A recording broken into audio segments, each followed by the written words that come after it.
کسی نے ایک سوال کیا کہ محرم الحرام کے لیے کیا پریپریشن اور کیا عمل کرنا، محرم کی کیا تیاری کرنا چاہیے اور کیا عمل کرنا چاہیے؟ تو دیکھیے محرم کی دو فضیلت، ان دونوں کی پریپریشن کر لیا بس تو کافی ہو جائے۔ کیا ہے؟ پہلا، محرم حرمت والے مہینوں میں حدیث کے اندر الفاظ صحیح بخاری کی روایت ہے کہ 4 مہینے حرمت والے 3 پیدر پہ آتے ہیں اور ایک الگ سے آتا ہے، 3 جو ایک کے بعد ایک آتے ہیں، کون کون سے؟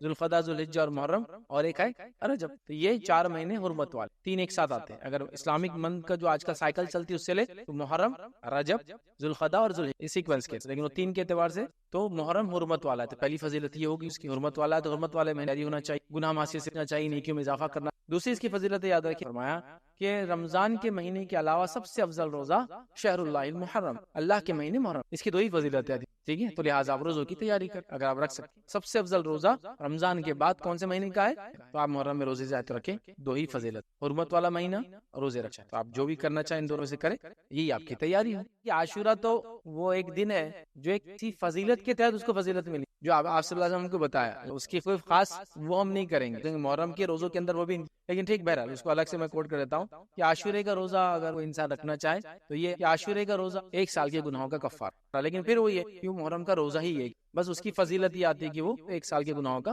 کفارہ ہے، جیسے کہ عرفے کا روزہ ایک روزہ 2 سال کے گناہوں کا کفارہ ہے، کہ عاشورے کا روزہ جو 1 سال کا کفارہ ہے، اور آپ کوشش کریں کہ 9 اور 10 کا روزہ، اگر 9 کا نہ رکھ پائے تو 10 اور 11 کا، لیکن ہمارے پاس انڈیا میں زیادہ تر لوگ 10 اور 11 رکھتے ہیں، اس میں جو ہے کہ اگر میں زندہ رہا اگلے سال تو میں 9 اور 10 کا رکھا، اور یہودیوں کی مخالفت 9 10 زیادہ بیٹر، 9 10 نہ ہو تو پھر 10 11 آتے ہیں، ٹھیک ہے؟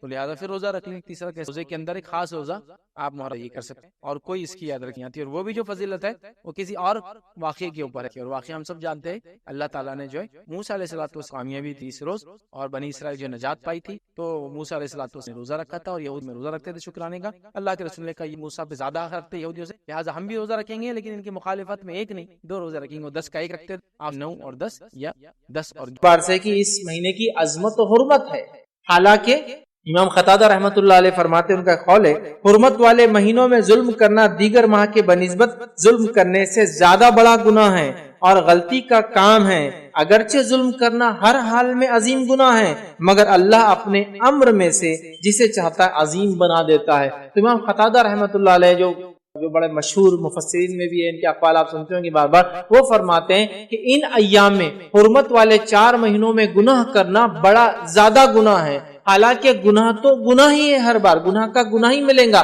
لیکن چونکہ اللہ نے ان کو حرمت والا قرار دیا ہے، اس میں گناہ کرنا ایک عظیم گناہ ہے، مطلب اس کا گناہ زیادہ ملے گا۔ تو ہمیں ان مہینوں میں اپنے آپ کو ظلم، زیادتی اور گناہ اور معصیت سے بچانا چاہیے اور نیکی میں اضافہ کرنا چاہیے۔ تو گویا یہ مہینے میں اس کی حرمت میں، اس کی فضیلت میں ایک فضیلت یہ ہے کہ اس میں ہمیں نیکیوں میں اضافہ کرنا چاہیے، گناہوں سے رکنا چاہیے، کیونکہ یہ حرمت والا مہینہ ہے۔ روشنی ڈالنے کی آج کوشش کروں گا تاکہ محرم کا جو مہینہ ہماری زندگیوں میں اللہ رب العزت بھیجتا ہے، جو حرمت والے مہینوں میں سے یاد رکھے ایک مہینہ ہے، یہ ان محترم مہینوں میں سے جن کی حرمت کا اللہ رب العزت نے حکم دیا۔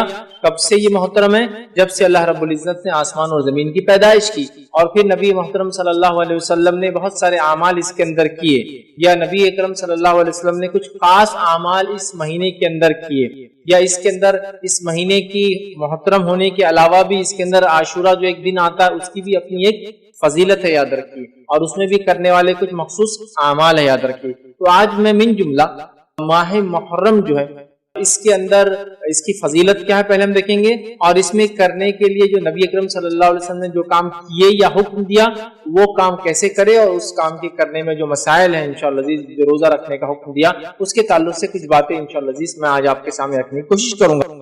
خبر میں استقامت، خبر میں مضبوطی دینے والے کلمے تھے، سبحان اللہ۔ مرنے کے بعد جو مر جائے اس سے پڑھ کے جنت میں جانے والا ہے، جو اس کے مطابق رہے اپنی جان و مال کی حفاظت کر لی۔ اب خبر میں بھی مضبوطی، خبر میں اکیلے ہوں گے ہم، کیا ہوں گا، ہے نا، اکیلے انسان۔ آئیے میں عائشہ رضی اللہ عنہا فرماتی ہے، آپ سے آپ نے سوال کیا اللہ کے رسول، میں ایک کمزور عورت ہوں، عورتیں ویسے بھی کمزوری ہوتی ہے نا مردوں کے مقابلے میں، تو وہ فرماتی اور کہتی ہے میں ایک عورت ہوں اور میں ضعیف ہوں اللہ کے رسول، میں کمزور ہوں، بہت ڈرتی ہوں، جلدی ڈر لگ جاتا ہے، جلدی پریشان ہو جاتی ہوں۔ عموماً ہوتا ہے عورتوں میں یہ صفتیں، جلدی ڈر جاتی ہیں، جلدی پریشان ہو جاتی ہیں۔ تو ماں عائشہ رضی اللہ عنہا نے بھی وہی سوال کیا اللہ کے رسول، میں ایک عورت ہوں، بہت جلدی پریشان ہو جاتی ہوں، اور جب جو ہے مرنے کے بعد قبر کے اندر جو ہے جب میں جاؤں گی اور منکر نکیر آئیں گے تو میرا کیا حال ہوگا، جبکہ میں اکیلے ہوں گی منو مٹی نیچے۔ آپ اندازہ لگائیے یہ ایک ہال ہے، اس ہال سمجھو کہ رات میں پروگرام ہو رہا ہے اور اللہ نہ کرے لائٹ چلی جائے، عورتیں بھی اوپر بیٹھی، اچانک لائٹ چلی گئی اور باہر کچھ چاندنی رات بھی نہیں، بدلی آئی گی، بادل ہے خوب اور لائٹ چلے جائے تو کیسی تھرتھراہٹ چھوٹ جاتی ہے. معلوم ادھر بھی عورتیں بیٹھی، ادھر بھی عورتیں بیٹھی، ادھر بھی مرد بیٹھے، ادھر بھی مرد بیٹھے، لیکن ادھر کا بیٹھنے والا آدمی ادھر والے کو چپک جاتا کر، ہے نا. لائٹ جاتے ہی ایک عورت دوسرے عورت کا ہاتھ پکڑ لیتی، وہ خود جھنجلا کے ارے چھوڑو ہم خود پریشان لائٹ جانے سے، ہے نا. خوف، ڈر، حالانکہ ہم 100 لوگ بیٹھے ہیں، ہم 50 لوگ بیٹھے ہیں اور لائٹ چلے جائے، اندھیرا ڈر. تمہیں ایسا کری اللہ کے رسول خبر منو مٹی نیچے، ساتھ کوئی نہیں ہے، لوگوں نے مٹی ڈال دی تو ایک روشنی آنے کی بھی جگہ نہیں، ایک ٹمٹی پانے والا چھوٹا دیا بھی نہیں ہے، اور میں ایک ضعیف کمزور عورت، اور جب منکر نکیر میرے سامنے آ جائیں گے اور آ کر پوچھیں گے من ربو کا، میں کیا جواب دوں؟ ایک روایت میں آتا صحابہ نے کہا اللہ کے رسول یہ منکر نکیر اتنی خوفزدہ حالت میں آئیں گے، زمین کو اپنے دانتوں سے پھاڑتے ہوئے آئیں گے، جن کے دانت بیلوں کی سینگوں کے اتنے ہوں گے، آنکھیں بڑی بڑی اور لال ہوں گی اور گرجدار آواز میں زمین کو پھاڑ کر آئیں گے. اندازہ لگا کیسی مخلوق، اور کہیں گے من ربو کا، اور جن کی آواز کڑکتی بجلی جیسی ہوں گی. کڑکتی بجلی سے تو اچھے لوگ گھبرا جاتے جب بغیر کڑکے تھا، ہے نا. آواز کڑکتی بجلی جیسا، من ربو کا. صحابہ نے کہا ہم تو پتھر کے بت بن جائیں گے، مٹی کے بت، مطلب ہماری تو کیفیت نہیں ہوگی بولنے کی. یہ ہماری عائشہ نے بھی یہ سوال دیکھی، ہم تو جم جائیں گے، ہم تو کچھ نہیں کہہ پائیں گے. تو آپ صلی اللہ علیہ وسلم نے یہ آیت تلاوت کی جو سورہ ابراہیم سورہ نمبر 14 آیت نمبر 27 تھی. اللہ نے فرمایا یثبت اللہ الذین آمنوا بالقول الثابت فی الحیاۃ الدنیا وفی الآخرۃ ویذل اللہ الظالمین ویفعل اللہ ما یشاء. یہ آیت تلاوت کی جو سورہ ابراہیم سورہ نمبر 14 کی آیت 27 تھی. کیا فرمایا آپ صلی اللہ علیہ وسلم نے یثبت اللہ الذین آمنوا بالقول الثابت، اللہ رب العزت مومنوں کے قدم کو جما دیں گا قول ثابت سے. اور قول ثابت سے مراد کیا ہے؟ اس سے پہلے کی آیت گزر چکی ہے، 27 سے پہلے 26 اور 25 اور 24 ہم نے پڑھی. وہی کلمہ طیبہ کی مثال ایک مضبوط جھاڑ سی ہے جس کی جڑیں زمین میں ہے، اس کے بعد کی آیت ہے بالکل یہ 24 25 26 وہ آیتیں تھی اور یہ 27ویں آیت. کیا فرمایا کہ اللہ کلمہ طیبہ سے مومنوں کے قدم جما دیں گا. یثبت تو کلمہ طیبہ خبر میں آ جانے والا ہے، اسی وجہ سے ہم مضبوط ہوں گے. اور جس کے کلمہ طیبہ مضبوط نہیں تھا، کلمہ توحید کمزور تھا، خبر میں وہ جواب نہیں دے پائیں گا، اس کے پیر کانپنے لگ جائیں گے. تو انہوں نے کہا میں تو ڈر جاؤں گی کہ عورت ہوں میں. تو کہا یہ قول سے کلمہ طیبہ سے اللہ جنبی قول ثابت فی الحیات الدنیا، اور اس کلمے سے تمہیں صرف آخرت میں نہیں دنیا کی زندگی میں اللہ تمہیں جما دیں گا، فی الآخرت، اور آخرت کی زندگی میں جما دیں گا. وَيُذِلُّ اللَّهُ الظَّالِمِينَ، اور اللہ تعالیٰ ظالموں کو گمراہ کر دیتا ہے. وَيَفْعَلُ مَا يَشَاءُ، اور اللہ جو چاہتا ہے وہ کرتا. سبحان اللہ. کلمہ طیبہ ہی وہ کلمہ ہے جو قبر میں جمانے والا ہے. اس کے تقاضوں پر جس نے زندگی گزاری، جو یہ کلمہ چاہتا تھا وہ کیا، بس وہ تو کامیاب. قبر میں بھی یہ کلمہ فائدہ دینے والا ہے، اس بات کو یاد رکھیے. عثمان بن عفان رضی اللہ عنہ سے ایک روایت ہے، یہ جو سنن ابو داؤد کی روایت ہے. حضور صلی اللہ علیہ وسلم جو ہے میت کو دفنانے سے جب فارغ ہوتے تو وہاں ٹھہر جاتے اور کہتے اپنے بھائی کے استقامت کے لیے، اس کے قدم جمنے کے لیے، اس کے سوال جواب میں آسانی کے لیے، اور اس کے استغفار، اس کے لیے مغفرت کی دعا کرو. سوال و جواب میں آسانی کے لیے دعا کرو اور استغفار کرو. تو گویا حکم دیا گیا دعا کرنا چاہیے میت کے لیے کہ اللہ اس کے سوال جواب میں آسانی کرے دفنانے کے بعد، اور اس کے جو ہے استغفار، اس کے گناہوں کو معاف کرے. یہ ہمیں کرنا چاہیے. یاد رکھیے یوم عاشوراء اللہ تعالیٰ کے عظیم دنوں میں سے ایک دن. یوم عاشوراء اللہ تعالیٰ کے عظیم دنوں میں سے عظمت والا دن، عظمت والا دن. ٹھیک ہے، جیسے کہ اللہ تعالیٰ نے ارشاد فرمایا سورہ ابراہیم کی آیت نمبر 5 میں اللہ نے فرمایا وَذَكِّرْهُمْ بِأَيَّامِ اللَّهِ، اللہ نے فرمایا کہا اور انہیں اللہ کے احسانات یاد دلا دو، اور ان کو اللہ کے احسانات یاد دلا دو، اللہ کے احسانات یاد دلا دو. ٹھیک، اور ایسا کب ہوا؟ یہ احسان ہم کیسے یاد کر سکتے ہیں؟ یہ عظیم دنوں میں سے اللہ تعالیٰ نے اس دن موسیٰ علیہ السلام کی قوم کو، موسیٰ علیہ السلام کی قوم کو فرعون سے نجات دی. کیونکہ 10 جو محرم ہیں، جو یہودی اس دن روزہ رکھتے تھے، جن کی مخالفت میں اللہ کے رسول صلی اللہ علیہ وسلم نے روزہ رکھا، وہ کیوں رکھتے تھے؟ کیونکہ اس دن اللہ تعالیٰ نے بنی اسرائیل کو، ہم سے پہلے مسلمانوں کو، ہم سے پہلے انبیاء کو ماننے والوں میں سے ایک نبی کو، برگزیدہ اولو العزم نبی کو ماننے والے ایک قوم جو موسیٰ علیہ السلام کی قوم تھی، ان کو اللہ نے آزادی دی تھی. وہ ہم سے پہلے ایمان لانے والوں کو آزادی دی تھی، اور اس فرعون کو اور اس کے لشکر کو ہلاک کیا تھا. گویا ایول کو، برائی کو اللہ تعالیٰ نے ختم کیا تھا اس دن. تو لہٰذا اس اعتبار سے یہ ایک عظیم دن ہے اور اللہ کی جو ہے احسانات یاد دلاتا ہے یہ دن. یہود اس دن مدینہ کے اندر کیا کرتے تھے، اس دن روزہ رکھتے تھے اور عید مناتے تھے، اور ان کی عورتیں زیورات وغیرہ پہنے، تو وہ لوگ پہلے سے کرتے تھے، ان کی عورتیں زیورات وغیرہ پہنتی تیار ہوتی تھی، ٹھیک ہے۔ تو بہرحال ایک عظیم دن ہے، تو اس نعمت کے شکر میں موسیٰ علیہ السلام نے اس دن روزہ رکھا تھا، اور اسی نعمت کے شکر میں بنی اسرائیل اور نبی اکرم صلی اللہ علیہ وسلم کے زمانے کے یہود روزہ رکھتے تھے، یاد رکھیے۔ اور اسی نعمت کے شکر میں جو موسیٰ علیہ السلام نے ادا کیا تھا 10 کو، ایک عظیم دن تھا جو کہ نبی اکرم صلی اللہ علیہ وسلم نے روزہ رکھا تو وہ سنت ہو گیا، اور اصحاب کو کہا روزہ رکھو، تو لہٰذا ہمارے لیے مستحب ہوگا کہ ہم بھی اس دن روزہ رکھیں، گویا ہم بھی پچھلے لوگوں کی خوشی میں شامل ہو رہے ہیں۔ گویا یہ موسیٰ علیہ السلام ان کی قوم کے لیے، بنی اسرائیل کے لیے انڈیپینڈنس ڈے تھا، فرعون سے نجات کا دن، آزادی کا دن تھا، جس نے غاصبانہ طور سے، غلط اور ظالمانہ طور سے ان پہ قبضہ کر رکھا تھا اور ان کو غلام بنا دیا تھا اپنی زمین میں، سمجھا؟ تو گویا یہ دن اللہ کے شکر کا دن ہے، ایک عظمت والا دن ہے۔ اسی طرح جو ہے ابن عباس رضی اللہ عنہ فرماتے اور کہتے ہیں رسول اللہ صلی اللہ علیہ وسلم جب مدینہ تشریف لائے تو یہودیوں کو عاشورے کے دن روزہ رکھتے ہوئے پایا، تو آپ نے ان سے فرمایا یہ کیسا دن ہے، یہ کیسا دن ہے جس میں روزے سے ہو، مطلب یہودیوں سے پوچھا تم روزے سے ہو، کیسا دن ہے؟ تو ان لوگوں نے کہا یہ ایک عظیم دن ہے، اسی دن اللہ نے موسیٰ اور ان کی قوم کو نجات دیا تھا اور فرعون اور اس کی قوم کو غرق کر دیا تھا، اور ایک روایت میں یہ ہے کہ ایسا دن ہے جس میں اللہ نے موسیٰ اور بنی اسرائیل کو فرعون پر غلبہ عطا فرمایا تھا، چنانچہ موسیٰ علیہ السلام نے بطور شکرانے کہ اس دن روزہ رکھا، لہٰذا ہم بھی روزہ رکھتے ہیں اس دن۔ یہودیوں نے کہا ٹھیک ہے، تو رسول اللہ صلی اللہ علیہ وسلم فرمایا ہم تمہارے بنسبت موسیٰ علیہ السلام سے زیادہ قریب اور ہم مستحق ہے کہ ہم بھی روزہ رکھیں، ہم تو موسیٰ علیہ السلام سے تم سے بھی زیادہ قریب ہے، کیونکہ تم نے تو دوسرا دین اختیار کر لیا، ہم تو اسی دین پر ہے جو موسیٰ علیہ السلام لائے تھے۔ تو جب یہودیوں نے کہا کہ ہم اس موسیٰ نے کیونکہ اس خوشی میں روزہ رکھا تھا، ہم بھی اس خوشی میں شکرانے میں روزہ رکھتے ہیں، تو اللہ کے رسول نے فرمایا ہم زیادہ مستحق ہے کہ موسیٰ کی اس خوشی میں شامل ہو اور شکر ادا کریں، لہٰذا ہاں آپ نے کہا موسیٰ علیہ السلام کے زیادہ قریب وہ مستحق ہے، چنانچہ اللہ کے رسول صلی اللہ علیہ وسلم نے اس دن کا روزہ رکھا اور صحابہ کرام کو بھی اس دن کا روزہ رکھنے کا حکم دیا۔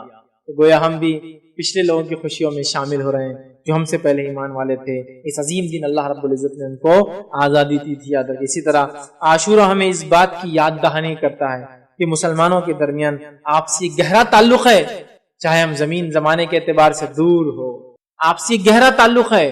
عاشورہ یہ ہم کو پیغام دیتا ہے چاہے زمین اور زمانے کے اعتبار سے ہم بہت دور ہو سکتا کوئی مسلمان آج کسی اور ملک میں ہو، لیکن اگر تکلیف میں ہو تو ہمیں اس کا احساس ہونا چاہیے، اور زمانے کے اعتبار سے بھی اگر ہم سے دور ہو، جیسا موسیٰ علیہ السلام کی خوشی ہوئی ہم بھی اس خوشی میں شامل ہوئے، اگر ہم سے پہلے کے لوگوں کو کسی کو تکلیف پہنچی تھی تو ہم بھی ان کے دکھ میں آج شامل ہوئے، ہم کو تکلیف ہوتی ہے اس واقعے کو سن کے۔ اصحاب اخدود ہے نا، ہزاروں کی تعداد میں آگ میں جلا دی، ہم اس میں شامل ہیں۔ عیسیٰ علیہ السلام کو ماننے والوں کو ہزاروں کی تعداد میں بھوکے شیروں کے سامنے ڈال دیا جاتا تھا۔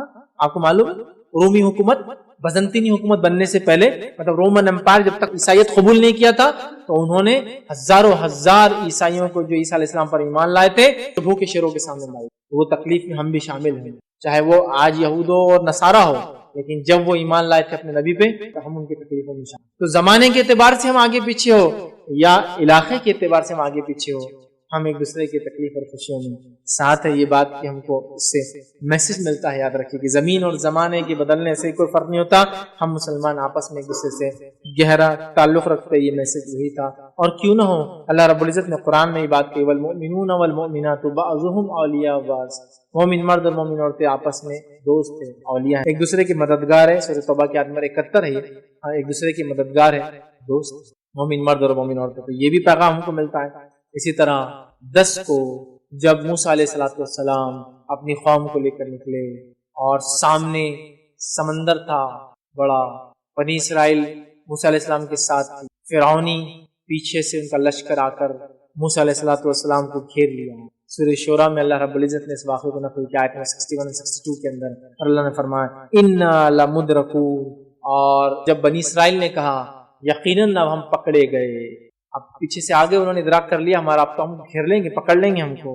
موسیٰ علیہ السلام نے فرمایا کلا ان معی ربی سیہدین، ہرگز نہیں، یقین مانو میرا رب جو ہے میرے ساتھ ہے، جو ضرور مجھے راہ دکھائے۔ اور کیا ہوا؟ اللہ نے حکم دیا اضرب بعصاک، مار اپنے لاٹھی کو اس پانی میں، اور سمندر 2 حصوں میں تبدیل ہو گیا۔ موسیٰ علیہ السلام بنی اسرائیل اس سے نکل گئے، فرعونی بھی پیچھے چلے، ان کے نکلنے کے بعد سمندر